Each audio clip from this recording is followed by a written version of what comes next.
প্রিয় দর্শক, অনেক দূর থেকে ভিডিওটি করা এবং একজন লোক, ওনাকে আসলে দেখে বোঝা যাচ্ছে না আসলে উনি পাগল নাকি অন্য কিছু।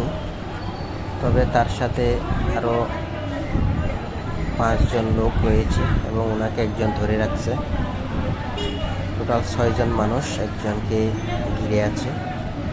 আমার কেন জানি মনে হচ্ছে দূর থেকে এটি মানসিক কোনো সমস্যা রয়েছে মানুষটির, যার কারণে ওনাকে নিয়ে কোথাও নিয়ে যাওয়া হচ্ছে।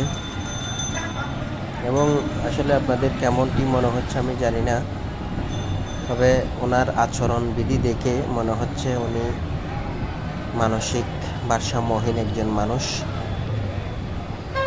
তো একজন মানুষ গড়ে যখন কোনো মানসিক ভারসাম্যের মধ্যে থাকে, তখন অন্যান্য যারা সদস্য রয়েছে তারা কিন্তু খুবই খারাপ অবস্থায় থাকে, তাদের পরিস্থিতিও খারাপ হয়ে যায়।